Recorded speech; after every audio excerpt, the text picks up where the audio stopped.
rohnya menerangkan kasih-Nya yang besar, sehingga dalam susah hatiku bergema.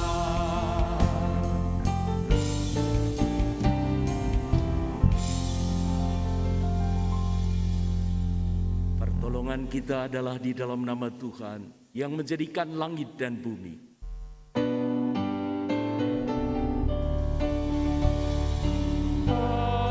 Amin, amin, amin.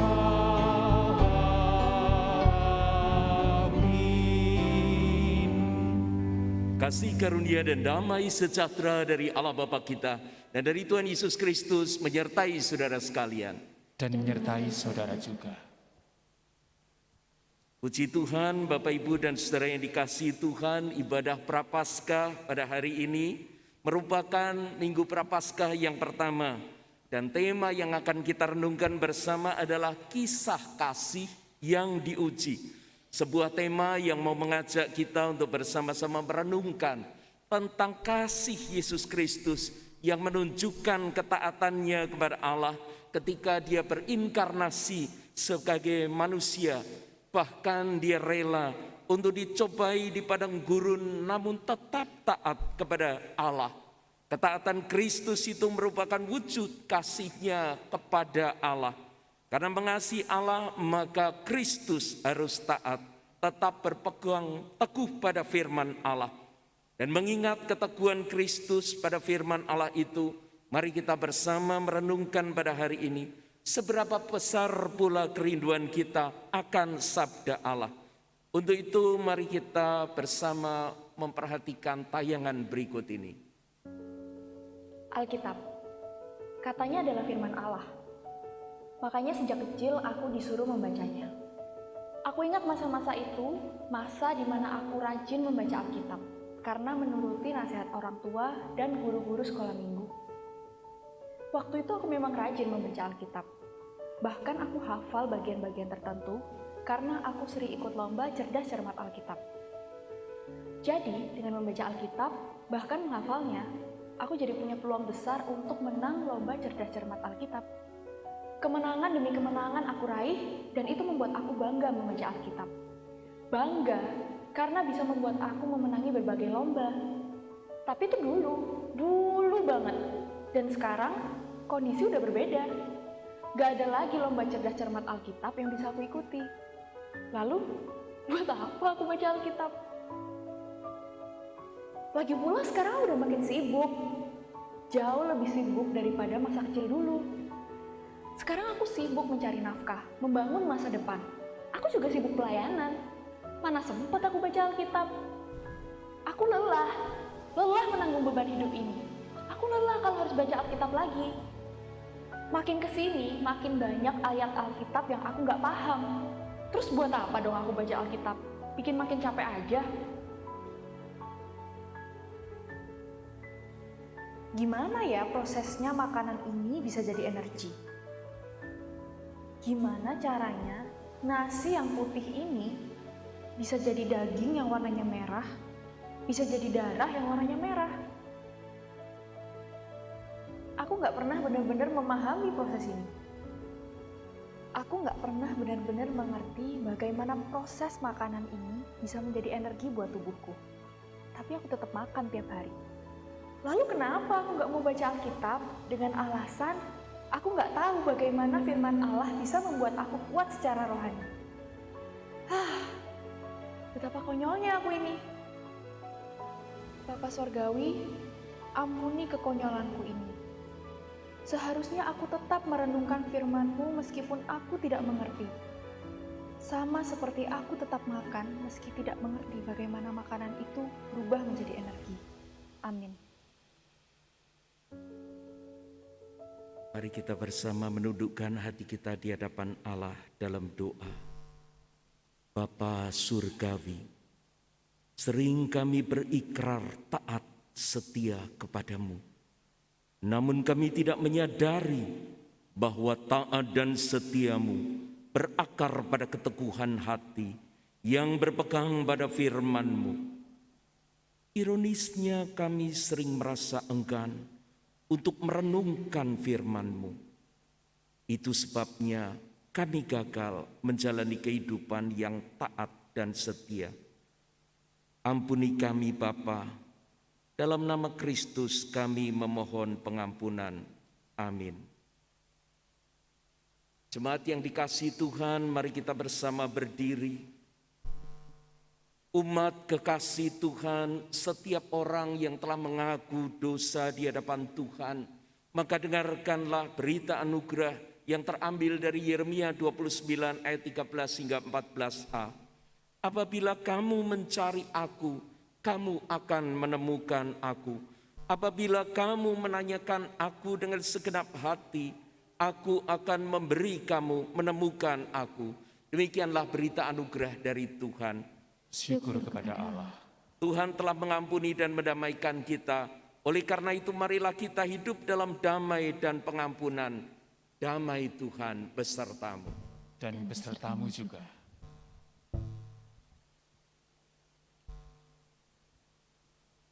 Marilah kita mensyukuri anugerah pengampunan Allah dengan bertekad untuk menuturkan kembali kisah Kristus yang mewujudkan kasih-Nya dengan sikap taat, tetap berpegang teguh pada sabda Allah. Pada waktu dicobai di padang gurun, mari tuturkan kembali.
Mari kita bawa hati kita kepada Tuhan, kita memohon pimpinan Roh Kudus untuk merenungkan firman-Nya. Ya Allah yang penuh kasih, yang telah membawa kami kepada Minggu Prapaskah yang pertama ini. Kami bersyukur karena kami boleh melihat kisah kasih Allah di dalam kehidupan kami melalui Yesus Kristus. Karena itu pada hari ini kami datang untuk mempersembahkan hati. Taburkanlah benih firman Tuhan ini dalam pergumulan kami, supaya kami dapat memahaminya dan kami meresponinya sebagai bagian dari hidup kami kepada Tuhan. Di dalam nama Tuhan Yesus kami berdoa. Amin. Jemaat yang dikasihi Tuhan, untuk membantu juga rekan-rekan kita yang harus bukan hanya mendengar tapi juga membaca gerak bibir karena ada kendala pada pendengaran, maka izinkan saya membuka masker karena jarak kita juga cukup jauh, sehingga saya bisa menyampaikan dengan lebih jelas. Mari kita bersama mendengarkan pembacaan firman Tuhan dari Matius pasal 4 ayat 1 sampai 11. Matius pasal 4 ayat 1 sampai 11. Demikian pembacaan Injil Yesus Kristus. Maka Yesus dibawa oleh Roh ke padang gurun untuk dicobai iblis. Dan setelah berpuasa 40 hari 40 malam, akhirnya laparlah Yesus. Lalu datanglah si pencoba itu dan berkata kepadanya, "Jika engkau anak Allah, perintahkanlah supaya batu-batu ini menjadi roti." Tetapi Yesus menjawab, "Ada tertulis, manusia hidup bukan dari roti saja, tetapi dari setiap firman yang keluar dari mulut Allah." Kemudian iblis membawanya ke kota suci dan menempatkan dia di bubungan bait Allah. Lalu berkata kepadanya, "Jika engkau anak Allah, jatuhkanlah dirimu ke bawah, sebab ada tertulis mengenai engkau, Ia akan memerintahkan malaikat-malaikatnya, dan mereka akan menatang engkau di atas tangannya, supaya kakimu jangan terantuk kepada batu." Yesus berkata kepadanya, "Ada pula tertulis, janganlah engkau mencobai Tuhan Allahmu." Dan iblis membawanya pula ke atas gunung yang sangat tinggi dan memperlihatkan kepadanya semua kerajaan dunia dengan kemegahannya, dan berkata kepadanya, "Semua itu akan kuberikan kepadamu jika engkau sujud menyembah aku." Maka berkatalah Yesus kepadanya, "Enyahlah iblis, sebab ada tertulis, engkau harus menyembah Tuhan Allahmu, dan hanya kepada Dia sajalah engkau berbakti." Lalu iblis meninggalkan dia, dan lihatlah malaikat-malaikat datang melayani Yesus. Demikianlah pembacaan Injil Tuhan Yesus Kristus. Yang berbahagia adalah setiap kita yang mendengar firman Allah dan melakukannya dalam kehidupan. Hosiana. Hosiana, Hosiana, Hosiana.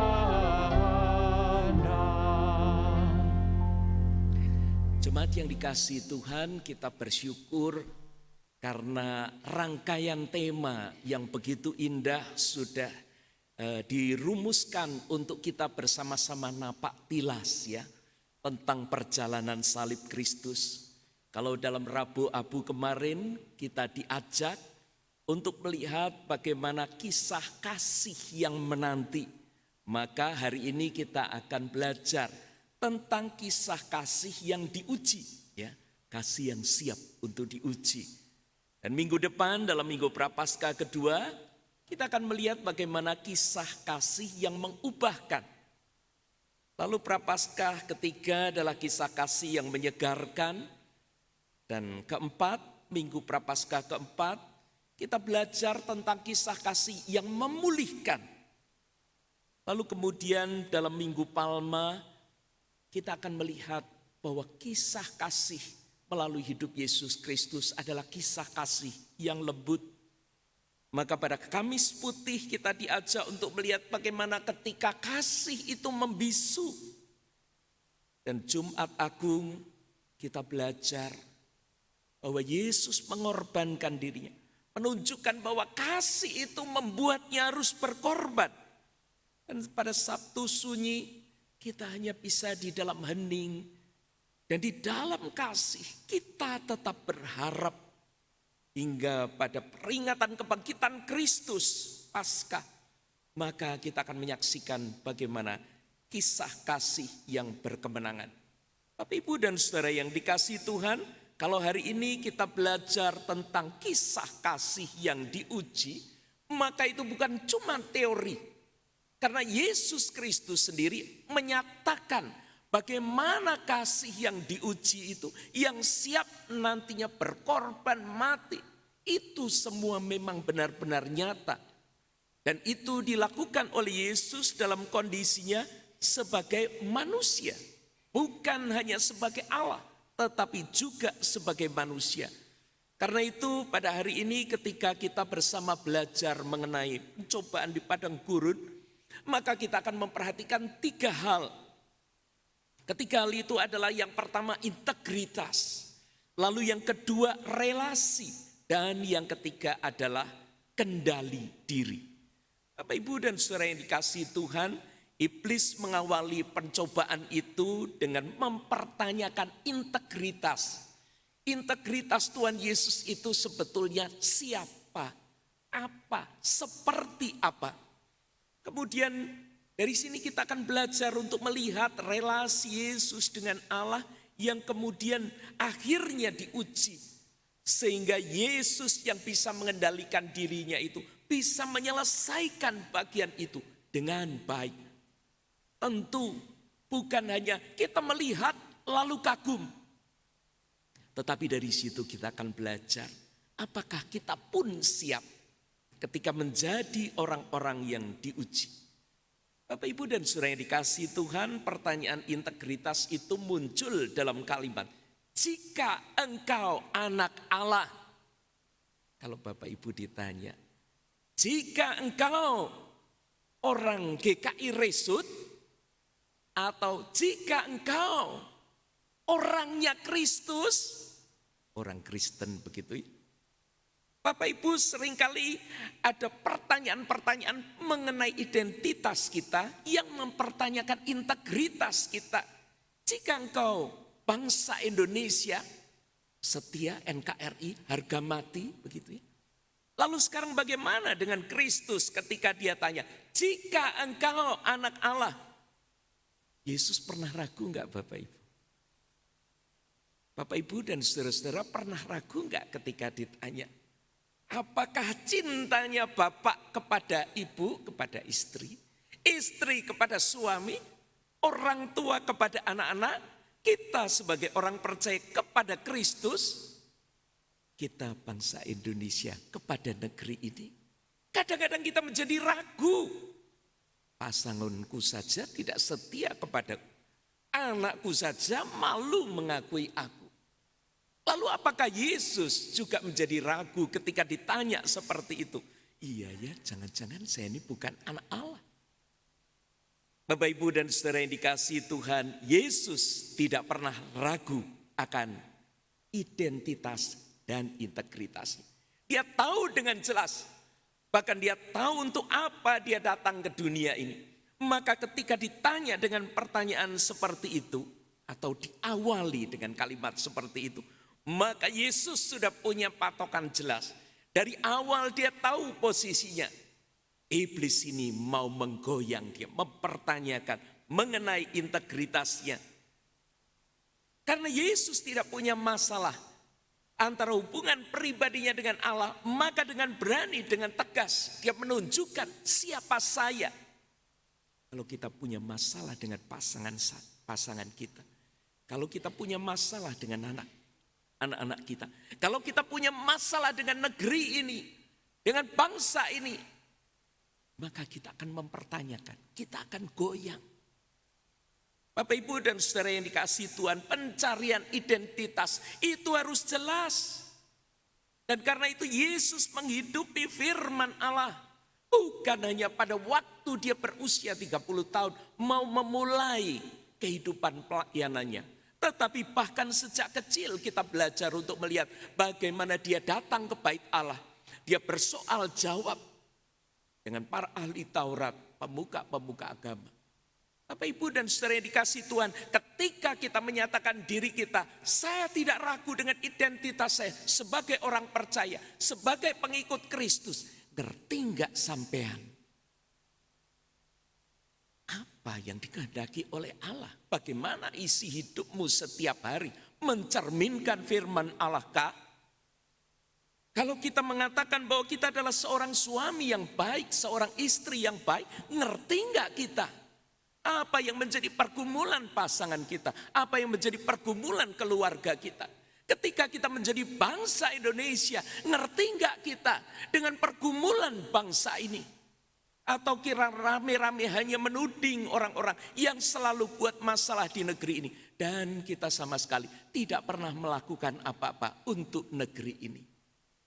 Bapak, Ibu, dan saudara yang dikasihi Tuhan, seringkali orang menjadi reaktif.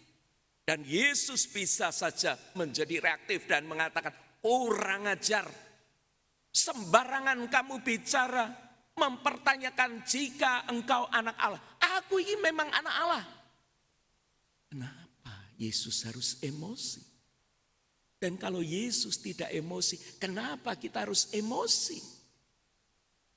Ketika kita dipertanyakan tentang identitas kita, tentang integritas kita, tentang kasih sayang kita kepada Allah, tentang kasih sayang kita kepada keluarga, kepada negeri ini dan seterusnya. Bapak, Ibu, dan saudara yang dikasihi Tuhan, seringkali untuk menunjukkan siapa dirinya, malah orang berani berbohong. Oh, saya adalah seorang suami yang setia. Oh, saya adalah seorang ayah yang baik. Oh, saya adalah seorang Kristen yang baik. Kemarin barusan bohong. Kemarin barusan ngambil duit.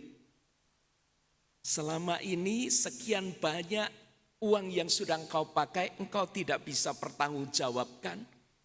Bapak, Ibu, dan saudara yang dikasihi Tuhan, pertanyaan-pertanyaan itu bahkan ketika kemudian iblis mengarah kepada masalah roti, karena Yesus habis berpuasa, itu juga bisa menjadi pergumulan kita hari-hari ini.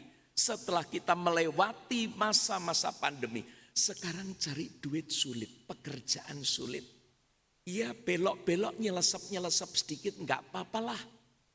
Yang penting bisa cuan. Bapak, Ibu, dan saudara yang dikasihi Tuhan, ketika Yesus dengan jelas menyebutkan manusia hidup bukan cuma dari roti saja, tetapi dari firman Tuhan. Dan Yesus tidak berkata manusia hidup bukan hanya dari roti, tapi dari kue tiaw, dari bakpao dan lain-lain. Yesus dengan jelas mengatakan, tetapi dari setiap firman. Kembali kepada apa yang sudah kita renungkan dari awal. Kalau kita mengatakan bahwa kita orang Kristen, yang kita hidupi setiap hari apa? Yang kita bagikan kepada teman-teman apa?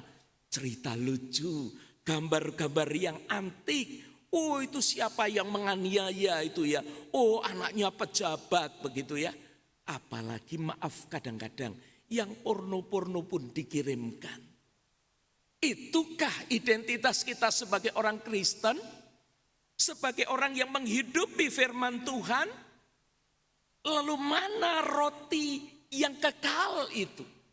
Mana firman Allah yang berbicara kepada kita, yang terus menolong kita untuk bertobat dan berubah. Bapak, Ibu, dan saudara yang dikasihi Tuhan, pertanyaan integritas ini membawa Yesus kepada satu kondisi di mana dia tidak menjadi reaktif, tidak perlu berbohong, tenang, tetapi mengambil bagiannya, mempertanggungjawabkan bagiannya dengan baik. Dari situ kemudian kita membaca bahwa Yesus memiliki relasi yang intim dan solid dari Allah dengan Allah. Kita belajar tentang hal yang kedua, yaitu relasi. Ketika Yesus bersama dengan Allah, menjadi satu dengan Allah, dia tahu yang dikehendaki Allah itu apa. Ketika kita masih muda dulu dan anak-anak kita masih kecil. Lalu kalau anak kita itu bertanya kepada kita. Biasanya kalau tanya sama ayahnya ya. Papa boleh enggak Pak? Kalau aku pergi ke sana. Maka si papa tanya dulu sama mamanya. Kamu sudah jawab apa? Anak kita mau pergi sama temannya itu. Boleh enggak? Supaya jawabannya sama. Tapi makin lama ketika anaknya makin besar, kita enggak tanya lagi. Tanyanya ke siapa? Tanyanya ke orang lain. Iya. Anakku opo sih? Kok mau pergi ke sana begitu ya. Lalu temannya bilang, wis gak apa-apa. Izinkan saja, izinkan. Kasih duit biar tambah berani. Lalu kemudian mulailah si anak itu bingung. Kalau tanya sama papa boleh, kalau tanya sama mama enggak boleh. Dasarnya boleh apa, dasarnya enggak boleh apa. Anak-anak makin lama tahu, kalau mama itu ternyata religius. Kalau mama itu ternyata punya pertimbangan, hati-hati kalau bergaul. Hindari ini, hindari itu. Tetapi yang harus kamu lakukan ini jelas. Kalau papa, pokoknya butuh apa, kamu butuh berapa, tak kasih. Yang penting berani, jangan buat malu papa. Papa ini lo dulunya playboy terkenal. Bapak Ibu dan saudara yang dikasihi Tuhan, dari situ kita bisa membaca relasi suami istri ini bagaimana. Kita bisa membaca juga ketika Tuhan Yesus ditanya oleh iblis, relasi dia dengan Allah bagaimana? Kok dia bisa jawab seperti itu? Jika engkau anak Allah, jatuhkanlah dirimu. Jatuhkan dirimu ya, dari mana? Lalu dilihat di bawahnya apa? Kalau di bawahnya empuk gitu ya, atau air, terjun enak begitu ya. Tetapi ternyata ini dari hubungan bait Allah. Tentu di bawahnya ada batu. Maka itu dikatakan, jika engkau anak Allah, jatuhkan dirimu. Mengenai engkau yang akan memerintahkan malaikat-malaikatnya, dan mereka akan menatang engkau di atas tangannya, supaya kakimu jok sampai lecet. Bapak Ibu, kadang-kadang kita itu terlalu melo ya. Tuhan, tolong Tuhan. Jangan buat aku malu. Sampian ki sopo. Tuhan, tolong Tuhan. Masa kemarin di depan umum dia ngomong seperti ini. Bapak Ibu dan saudara yang dikasihi Tuhan, kita lebih pusing, kita lebih sibuk dengan siapa diri kita. Apakah kita ditonjolkan atau tidak. Kalau Yesus seperti itu akan menjadi sasaran empuk bagi iblis untuk mengadu antara dia dengan Allah. Dan bukankah kehidupan ini juga sama? Ujian-ujian yang nyata dalam kehidupan setiap hari kita bahkan gak sadar kalau kita itu sedang diuji. Diuji tentang relasi kita dengan pasangan, dengan keluarga, dengan rekan pelayanan ya.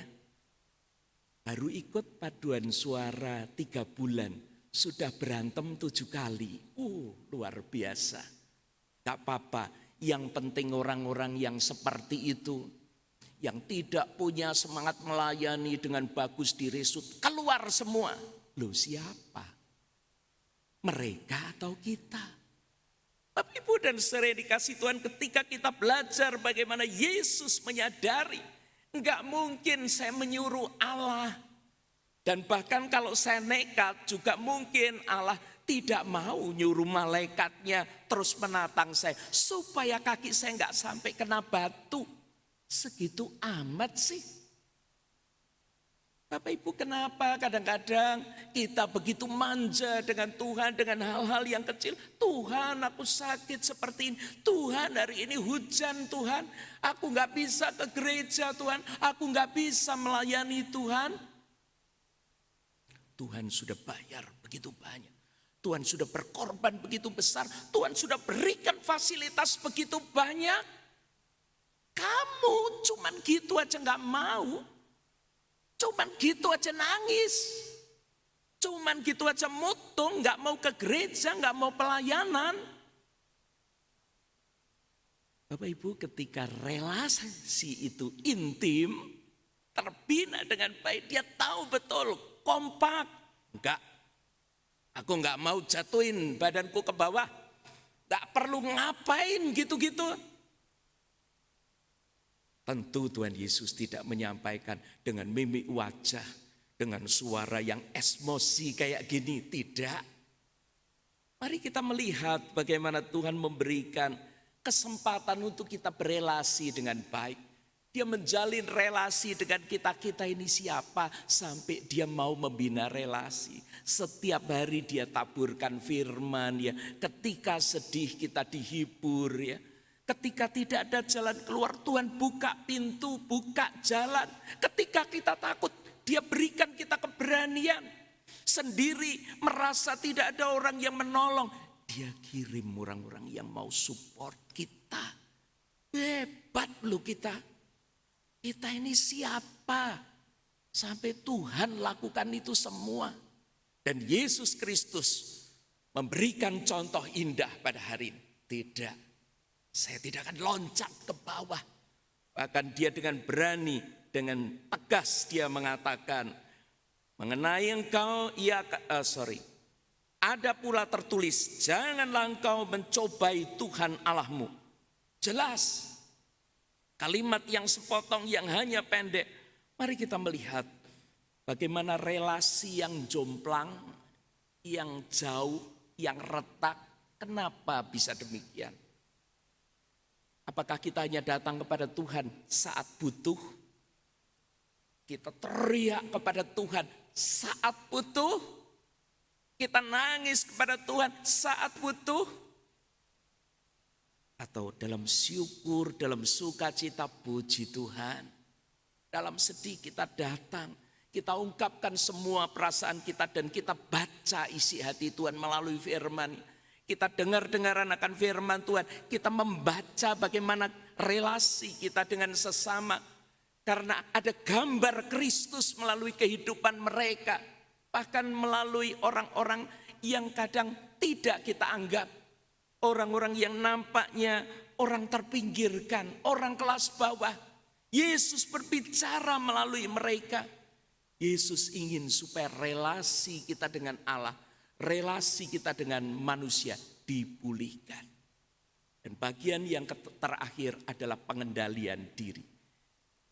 Bapak Ibu, pengendalian diri itu menjadi hal penting bagi setiap orang dalam mengalahkan pencobaan. Seringkali kenapa orang kok tidak bisa mengalahkan pencobaan? Jawabnya karena dia tidak bisa mengendalikan diri. Tidak bisa mengendalikan diri itu macam-macam. Karena takut, karena terlalu emosi, ya banyak hal. Ketika iblis menawarkan kepada Yesus, semua ini akan kuberikan kepadamu. Waduh. Yesus langsung berpikir, ini punya siapa sih? Kok kamu mau kasih saya? Ini bukan punyamu. Bapak Ibu, bahkan orang-orang yang tidak mengenal pasangan kita, yang tidak mengenal anak-anak kita atau orang tua kita bisa ngadu kita dengan mereka supaya kita berantem. Tapi apakah kita kemudian bisa mengendalikan diri? Ya, seringkali kalau kita mendapatkan telepon yang tidak jelas dan mengatakan anak bapak tersangkut narkoba atau kecelakaan. Wah, tiba-tiba kita telepon, angkat, bahkan dengar suara anak nangis. Kita mengenal enggak itu suara siapa?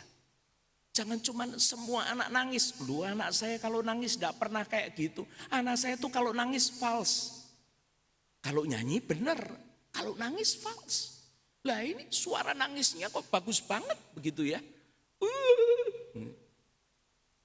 Bapak Ibu dan saudara dikasih Tuhan, kita di dalam mengendalikan diri, akal sehat kita mulai jalan. Bukan berarti ketika kita mengarahkan diri kepada Tuhan, hanya perasaan kita saja. Tidak. Akal budi kita juga bekerja. Dan firman yang mengisi diri kita, Tuhan yang terus memproses kita, membuka mata kita. Supaya kita melihat dengan jelas realitanya apa. Kalau seperti itu ya jangan mau diadu dong.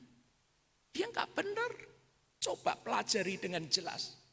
Bapak Ibu, ketika Yesus mengendalikan diri, dia jadi ngerti yang punya ini semua, yang punya alam semesta ini bukan kamu, tapi Bapakku. Bapak Ibu dan saudara yang dikasihi Tuhan, mengendalikan diri itu membuat Yesus akhirnya fokus, jelas, punya keberanian, punya ketegasan, tetapi bukan sekedar kemarahan. Sejak awal Yesus sudah menyadari bahwa manusia hidup bukan hanya dari makanan, maka kendali dirinya bukan hanya soal metabolisme tubuh. Bapak Ibu sempat puasakah? Ada yang berpantangkah? Waduh Pak, saya pantang Pak. Pantang apa? Pantang puasa. Lebih parah lagi, saya pantang-pantang. Wah, berarti apa saja mau begitu ya. Bapak Ibu, ketika kita berpuasa, ketika kita berpantang, kita belajar mengendalikan diri. Kalau sudah sampai ke ubun-ubun mau meledak begitu ya, tarik nafas. Minum air putih ya, jangan banyak-banyak. Bapak Ibu, ketika kita mengendalikan diri dengan baik, ketika di dalam hening kita berefleksi, apa yang aku pelajari hari ini? Kalau kita sempat berantem dengan seseorang, kita sempat mengalami crash gitu ya. Kemudian kita renungkan kenapa itu bisa terjadi. Refleksi itu membuat kita seperti berada di depan cermin dan melihat apa kesalahanku, kekuranganku. Maka berikutnya aku akan lebih mengendalikan diri. Akhirnya Yesus bisa berkata, "Enyahlah engkau iblis." Yesus tahu betul bahwa ini iblis. Bahwa itu memang punya Bapakku. Dan saya memang tidak perlu lagi mengambil itu atau meminta ini dari kamu. Bapak Ibu, seringkali kita mempertanyakan, apakah kita mendapat kasih yang cukup dari pasangan, dari orang tua, dari anak-anak. Kalau kita sekarang ini sudah mulai bergantung kepada anak-anak, kita mulai membutuhkan itu. Dan ketika kita merasa kasih sayang itu kurang, kita komplain. Seringkali kita tidak bisa mengendalikan diri. Masa suruh nganterin ke Waluyojati aja nggak mau. Ya sudah, kalau memang dia punya kesibukan ada. Kita telepon driver online. Kita minta tolong teman kita jalan sendiri. Kita bisa kok, kita masih mampu. Tuhan beri kekuatan. Dan jangan buru-buru berpikir, wah anakku sudah tidak lagi cinta sama saya. Enggak. Saya sekarang sudah tidak boleh lagi mengenakan make mobil itu. Memang kita nggak bisa nyetir, tapi kita boleh. Ada sopir atau mungkin bisa minta tolong cucu atau dibonceng sama cucu. Bisa. Itu punya Bapak. Bukan lagi punya anak-anak lalu diambil sama mereka. Kita nggak boleh pegang. Bukan. Bapak Ibu, sering kali iblis membuat semuanya itu menjadi rumit. Hari ini saya ingin mengajak kita untuk melihat bagaimana kasih yang diuji itu mewujud di dalam diri kita. Kalau Yesus bisa, saya harus bisa. Dengan kekuatan Tuhan. Karena itu mari kita persembahkan hidup yang bukan cuma ngamuk-ngamuk, tapi hidup yang punya integritas. Saya adalah seorang murid Kristus, seorang suami, seorang istri atau seorang ibu, ya, seorang pelayan Tuhan. Kita memperhatikan relasi kita. Relasi kita dengan Allah, relasi kita dengan sesama, bersyukur Tuhan berikan ini semua. Kalau kita ada di satu tempat yang asing, semua orang gak kenal. Kalau benar-benar semua orang gak ada yang mempedulikan kita, kita sendirian, aduh setengah mati loh. Dan dari situ kita akan bisa belajar untuk berjalan menjalani hidup ini dengan tenang. Penuh kendali diri. Seperti Kristus. Itu punya Bapakku kok. Kok kamu mau nawarkan ke aku? Enggak. Mobil itu tetap punya keluarga. Mereka tetap sayang kepada saya. saya pun juga sayang kepada mereka. Mari kita isi Minggu Prapaskah yang pertama ini dengan kasih yang sungguh-sungguh siap diuji, bahkan kasih yang memberi. Di dalam hening mari kita renungkan bagaimana Tuhan berbicara kepada setiap kita secara pribadi saat hening bagi kita sekalian.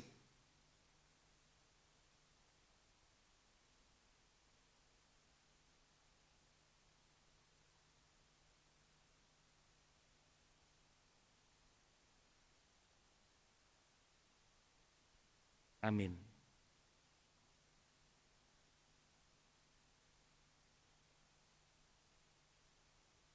Marilah kita bangkit berdiri bersama dengan umat Allah di masa lalu, masa kini, dan masa depan. Marilah kita mengikrarkan pengakuan iman rasuli kita yang berbunyi demikian. Aku percaya kepada Allah, Bapa yang Maha Kuasa, Khalik langit dan bumi, dan kepada Yesus Kristus, anaknya yang tunggal Tuhan kita, yang dikandung dari Roh Kudus, lahir dari anak darah Maria, yang menderita sengsara di bawah pemerintahan Pontius Pilatus, disalibkan, mati dan dikuburkan, turun ke dalam kerajaan maut, pada hari yang ketiga bangkit pula dari antara orang mati, naik ke sorga, duduk di sebelah kanan Allah, Bapa yang Maha Kuasa, dan dari sana ia akan datang untuk menghakimi orang yang hidup dan yang mati. Aku percaya kepada Roh Kudus, gereja yang kudus dan am, persekutuan orang kudus, pengampunan dosa, kebangkitan orang mati, dan hidup yang kekal. Amin. Mari silakan duduk. Mari kita bersama menaikkan doa syafaat.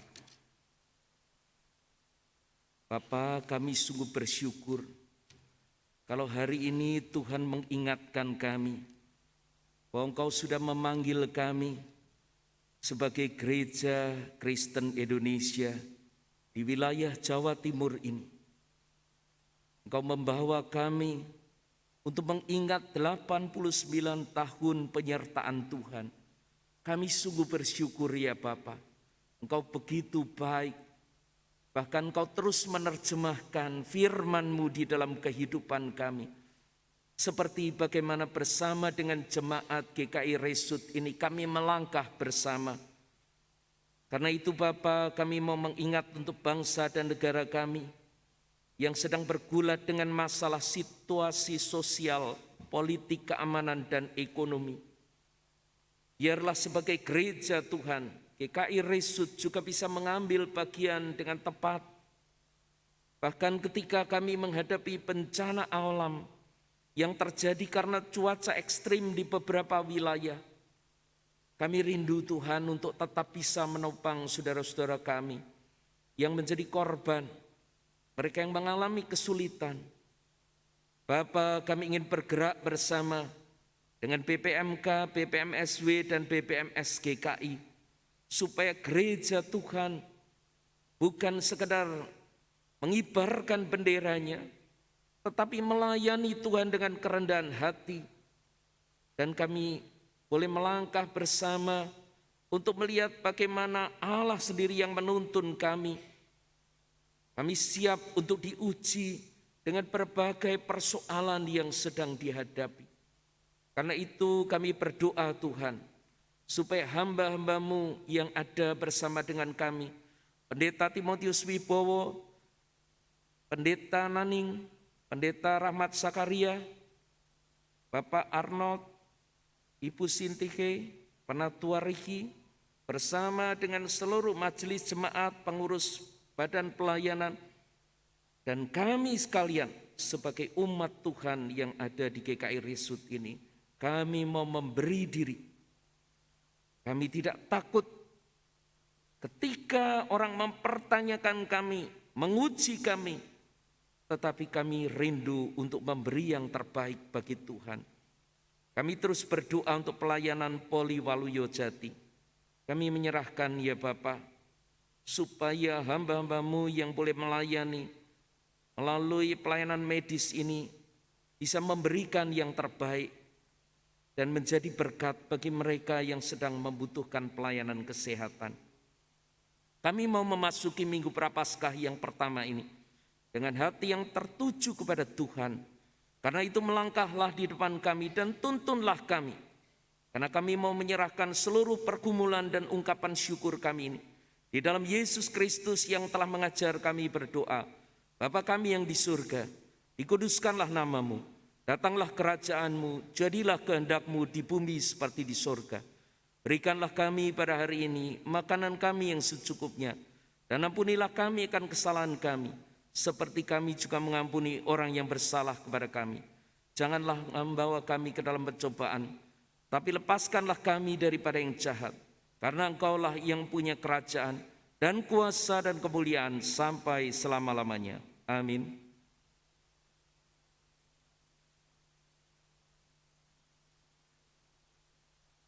Kami Majelis Jemaat dan Jemaat dari GKI Risut mengucapkan terima kasih atas pelayanan Pendeta Samuel Kristiono. Marilah kita memberikan persembahan kepada Allah, mengingat firman Tuhan dalam Roma 12 ayat 1. Karena itu saudara-saudara, demi kemurahan Allah, aku menasihatkan kamu supaya kamu mempersembahkan tubuhmu sebagai persembahan yang hidup, yang kudus, dan yang berkenan kepada Allah. Itu adalah ibadahmu yang sejati. Persembahan dapat kita berikan melalui QR Code, nomor rekening GKI Residen Sudirman, sampul-sampul atau kotak persembahan yang telah disediakan. Sampul penyangkalan diri selama masa Prapaskah. Dalam rangka menghayati pengorbanan Kristus, kita akan belajar menyangkal diri dengan mengumpulkan sampul penyangkalan diri. Sampul penyangkalan diri dikumpulkan setiap kebaktian minggu untuk membantu kita dapat lebih menghayati makna penyangkalan diri. Sampul penyangkalan diri akan dikumpulkan bersamaan dengan persembahan. Kita akan memberikan persembahan sambil menyanyikan TKJ 146 ayat 1-3. Bawa persembahan.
Mari kita berdoa serta menyerahkan persembahan ini kepada Tuhan. Bapa Surgawi, persembahan kami ini merupakan bagian dari kerinduan kami untuk mempersembahkan kehidupan yang taat. meneladani kisah kasih-Mu yang berpegang teguh pada sabda Allah dalam menghadapi sebagai pencobaan. Kiranya Engkau berkenan atas persembahan kami ini. Dalam Kristus kami berdoa. Amin. Jemaat yang dikasihi Tuhan, kita akan kembali di dalam kehidupan kita sehari-hari dengan satu tekad untuk terus berderap bersama, bergandengan erat saling mendukung untuk tetap teguh berpegang kepada firman Tuhan, sehingga meski rintangan terasa berat, namun kita tetap mampu mempermuliakan Allah. Berderaplah satu.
Yang dikasihi Tuhan, dalam Minggu Prapaskah yang pertama ini kita telah belajar bagaimana kasih Allah di dalam diri Yesus Kristus mewujud dengan integritas yang kuat, memiliki relasi dengan Allah dan sesama yang baik, dan bisa mengendalikan diri. Mari sebagai umat Kristus kita bersama meneladani ini dan melakukan dalam setiap kehidupan kita. Kini arahkanlah hatimu kepada Tuhan. Kami mengarahkan hati kami kepada Tuhan. Jadilah saksi Kristus. Syukur kepada Allah, Terpujilah Tuhan. kini dan selamanya. Kasih karunia dan damai sejahtera Allah Bapa, kasih Tuhan Yesus Kristus dan persekutuan dengan Roh Kudus menyertai saudara sekalian. Amin.